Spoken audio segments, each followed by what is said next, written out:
So you don't really know what's going on with ICE in Minneapolis, but you don't want to look like a thicky dum-dum in front of all your mates. Here's a quick rundown before you're disappeared off the street as well. Minneapolis is here in the state of Minnesota. Minnesota's what's known as a sanctuary state, which means local police don't cooperate with immigration services or enforce immigration law. Now this pisses off the orange tosser Donald Trump, who already hates Minnesota because its governor is old Ned Flanders, aka Tim Walz, who was Kamala Harris's running mate in the 2024 election. Now you'll have seen pictures in recent weeks of thousands of ICE agents flooding into the city of Minneapolis. Sorry, wrong picture. Yep. There we go. This is because a right-wing influencer called Nick Shirley posted a viral video on the 26th of December alleging that child daycare facilities in Minneapolis run by Somali Americans weren't in fact child daycare facilities, but were in fact empty rooms pretending to be child daycare facilities so that they could fraudulently claim millions of dollars from the US government. Now obviously after 3 seconds of close inspection, this video was revealed to be turbo bollocks. But obviously in MAGA land, there's no such thing as turbo bollocks, and Nick Shirley was awarded Citizen Journalist of the Year at Mar-a-Lago. And in response to his video, Trump sent in 2,000 ICE agents on the 5th of January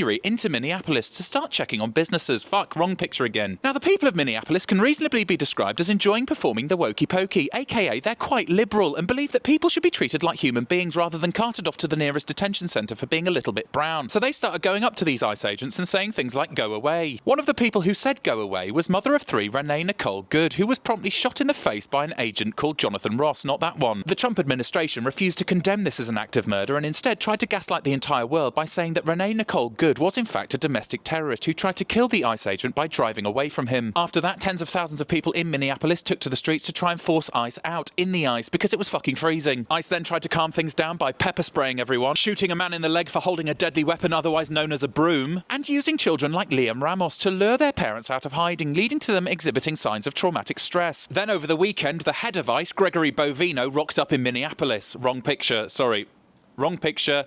Still wrong picture. No, that's the right picture. Fuck off. All the while, the brave people of Minneapolis continue to take to the streets armed with whistles to protect their neighbours. Brave people like intensive care nurse Alex Pretty, who ICE agents decided to shoot 7 times because he was holding a deadly weapon in his hands, otherwise known as an iPhone. By this stage, Donald Trump and his merry band of arseholes had gotten used to covering up the state-sanctioned murder of his own citizens by saying that anyone who stood in their way were would-be assassins, and saying things like Alex Pretty was actually carrying a semi-automatic weapon, which he obviously wasn't because we have fucking eyes. Anyway, Alex Pretty was murdered on Sunday, and it's taken 3 days of gaslighting for the White House to say, you know what, maybe we've taken it a little bit too far. We're taking Hans Lander out of Minneapolis. So as it stands, there's a promise of a climb down, but the people of Minneapolis continue to be terrorised. Solidarity with them, fascism is here.